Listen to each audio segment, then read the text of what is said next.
First angle projection when the object will, तो पहला difference समझिएगा, सबसे आसान। First angle projection when the object will be in the first quadrant, अगर object first quadrant में तो that is first angle projection. Third angle means when the object will be in the third quadrant. तो पहला difference आप ये लिख सकते हैं। Second difference, according to the position, sir ने आपको बताया था थोड़ी देर पहले, इन the first angle projection the object will be above the HP and in front of the VP, while in the third quadrant the object will be below HP and behind VP। दो answer हो गए। देखिए जैसे मेरा सोचना है हमेशा कि अगर RGP एग्जाम में सपोज करिए ये क्वेश्चन आता है कि what is the difference between first angle and third angle projection, 7 marks का, तो आपको 7 डिफरेंस या मिनिमम 5 डिफरेंस तो लिखना ही चाहिए। ऐसे ही अगर हम मिड सेमेस्टर एग्जाम लेते हैं और सपोज करिए 20 का मिड सेम एग्जाम है, मैं 2 मार्क्स में आपको सेम क्वेश्चन दे रहा हूँ, तो मैं एक्सपेक्ट करता हूँ कि आप 5 डिफरेंस लिखेंगे। ऐसा नहीं कि 2 नंबर का मतलब आप समझे कि 2 मार्क्स है तो 2 डिफरेंस, तो 2 डिफरेंस समझ में आ गया आपको। फर्स्ट क्वाड्रेंट में होता है तो फर्स्ट एंगल, थर्ड क्वाड्रेंट में होता है तो third angle. Object will be above HP and in front of VP first quadrant में, below HP and behind VP in third quadrant. आप सब एक टेबल बना के उसमें लिखते जाइएगा। अब तीसरा डिफरेंस देखिए, अभी सर ने आपको बताया था कि फर्स्ट क्वाड्रेंट में ऑब्जर्वर यहाँ होता है, व्यू बनते हैं, सामने से प्रोजेक्टर ड्रॉ होते हैं, नीचे प्लेन्स कैसे होते हैं, नॉन ट्रांसपेरेंट, और जबकि थर्ड एंगल में क्या होता है, ऑब्जर्वर यहीं पे होता है, सर ने बताया। तो ये प्लेन हम क्या सपोज करते हैं, यहाँ से देख रहा हूँ, तो ऑब्जेक्ट कैसे देखेगा, जब ये प्लेन ट्रांसपेरेंट होगा। So third difference will be according to the space in the first quadrant the object plane of projections are non transparent, और थर्ड में कैसे होते हैं, ट्रांसपेरेंट। फिर चौथा डिफरेंस देखिए, ये ऑब्जेक्ट है जो इस समय पॉइंट है, ये ऑब्जर्वर है, ये प्लेन है। पोजीशन देखिए, the object will be between the observer and the plane, ये चौथा difference. In first angle projection the object will be between the observer and the plane. Third में देखिए क्या हो रहा है, ऑब्जर्वर यहाँ कहीं है, प्लेन बीच में आ रहा है।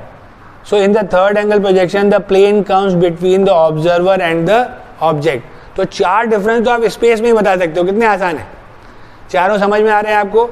इसके बाद अब यहाँ देखिए, सर ने जब प्रोजेक्शन बनाया, यहाँ सर ने इसका प्रोजेक्शन बनाया था, जिसमें अगर आप देखें ये XY लाइन सर ने बताई। सर ने बताया कि क्वाड्रेंट बनाना जरूरी नहीं है, ये XY है, ऊपर आपको फ्रंट व्यू दिख रहा है, नीचे टॉप व्यू दिख रहा है। नोटेशन सर ने बताया, ये वर्ल्ड वाइड स्टैंडर्ड नोटेशन है। स्पेस में पॉइंट का नाम कैपिटल ABCD होता है, इसके फ्रंट व्यू का नाम स्मॉल a' है, और टॉप व्यू का नाम स्मॉल a है। इसमें कभी भी एरर मत करिए, डैश छोटा सा होता है, लेकिन अगर आप उल्टा लिख देंगे तो पूरा मीनिंग चेंज हो जाता है। इसको बहुत ध्यान से समझिए।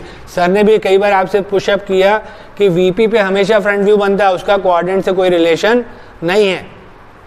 ऐसे ही HP पे हमेशा टॉप व्यू बनता है। तो देखिए फर्स्ट एंगल में the front view will be above the reference line, top view will be below the reference line, while in the third angle projection the top view will be above and front view will be below। तो 5 difference देखिए मैंने इसी figure से ही आपको बता दिए।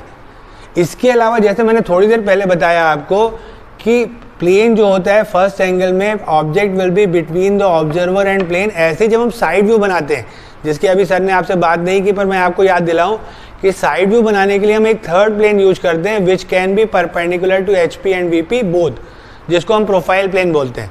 तो profile plane पे हम नॉर्मल, जैसे आप अपने रूम में हैं, अभी आप अपने रूम में हैं, आपके टेबल स्टडी टेबल के सामने वाला जो वॉल है वो अगर VP है, तो जो एडजेसेंट वॉल है वो हमारे प्रोफाइल प्लेन है। प्रोफाइल प्लेन को शॉर्ट में PP भी लिखते हैं, प्रोफाइल प्लेन। प्रोफाइल प्लेन पे कौन सा व्यू बनाते हैं, साइड व्यू। अभी सर ने आपको 2 बेसिक व्यू बताए जो हम फ्रंट व्यू और टॉप व्यू बनाते हैं। VP और HP हमारे 2 रेफरेंस प्लेन पे। थर्ड और फोर्थ व्यू हम बना सकते हैं प्रोफाइल प्लेन पे, लेफ्ट साइड व्यू और राइट साइड व्यू। तो एक और छठवां डिफरेंस बताना चाह रहा हूँ इसी बेस पे कि जब मैं लेफ्ट से देखूंगा तो मेरा प्रोफाइल प्लेन कहाँ होगा, राइट वाला प्रोफाइल प्लेन यूज करूंगा। तो प्रोफाइल प्लेन टर्न होकर अपोजिट जाएगा तो left side view right side में बनेगा और right side view left side में बनेगा। ये फर्स्ट एंगल में होता है, ध्यान से सुनिएगा। इन first angle projection the left side, देखिए साइड किस बेस पे डिसाइड करते हैं, आप कहाँ से देख रहे हैं एज ए ऑब्जर्वर। तो जब मैं लेफ्ट से देखूंगा तो राइट में बनाऊंगा और राइट से देखूंगा तो लेफ्ट में बनाऊंगा। लेकिन थर्ड एंगल में मजेदार होता है, मैं लेफ्ट से देखता हूँ, प्लेन ऑफ प्रोजेक्शन कहाँ जाएगा, in between the object and the observer. तो लेफ्ट वाला साइड व्यू लेफ्ट में बनेगा और राइट साइड वाला जो साइड व्यू है वो राइट में बनेगा। तो ये कौन सा डिफरेंस नंबर 6 हो गया। 7th आप ये लिख सकते हैं कि first angle will be used in India and third angle will be used in USA. तो मुझे लगता है सफिशिएंट है। आपके 2 क्वेश्चंस आज सर ने आपको बहुत अच्छी तरीके से पहले प्रोजेक्शन का पॉइंट बताया और मैंने ये फर्स्ट एंगल थर्ड एंगल बताया। अपनी नोटबुक में प्रॉपरली लिखिए, इसको टेबल बना के और सेंड करिए। इसके अलावा एक नोटेशन फॉर्म में भी है, वो आपका होमवर्क है कि फर्स्ट एंगल और थर्ड एंगल का एक नोटेशन होता है जो आपकी ड्राइंग शीट में भी बना हुआ है। ये आपका होमवर्क है, वो भी एक डिफरेंस हो सकता है जो आप हमें भेज सकते हैं। Thank you very much.